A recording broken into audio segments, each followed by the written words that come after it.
So there are, of course, diseases associated with blood. We can look at anemia, which is one of the most common ones. And we look here at having very, very low amounts of hemoglobin or red blood cells. It can be that you have too few red blood cells. It can also be that you're not producing enough hemoglobin to bind the oxygen in the red blood cells you do have. And we look at this as causing high levels of fatigue, primarily due to a lack of oxygen in your tissues, so you're not doing cell respiration properly. We look at EPO as regulating that red blood cell production. So if you are anemic, sometimes we see EPO as being the issue. You're not producing enough red blood cells. But in recent years, we've seen this much more in a negative connotation. So the idea that athletes are using EPO as a way to artificially increase their red blood cells. And what they've done is they increase the red blood cell count by injecting EPO, which targets and increases the number of red blood cells produced. We also have other things that athletes will do. Simply training at high altitudes can increase your affinity for oxygen, because remember, at high altitudes oxygen is low.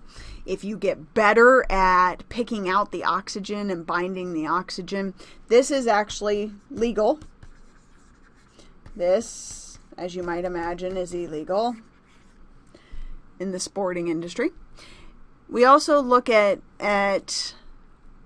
athletes that will have their own blood drawn, they store it, and then just before a competition, they put their own blood cells back in. So they haven't changed anything except the concentration of blood cells.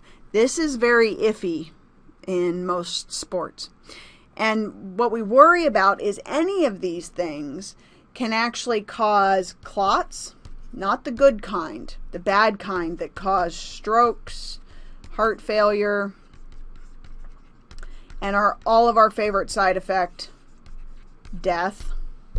So anything that changes the volume of your blood, the concentration of cells in your blood, stresses your heart. And when we stress blood vessels, they will actually break. We worry about this because the platelets immediately come in and say, uh-oh, injury, and they start trying to fix that blood vessel. But if you have any scars, you know what happens when we start to repair an area and it goes a little overboard. So scars, raised areas from where you've had some sort of injury, means that we've gone in, your system has gone in and started to repair, and in the repair process has overcompensated, made too much. If we do that in your blood vessels, we decrease the size of the inner size of your blood vessel, and you can no longer pump blood properly. This is when we end up with strokes and blood associated illnesses like heart attacks and so on.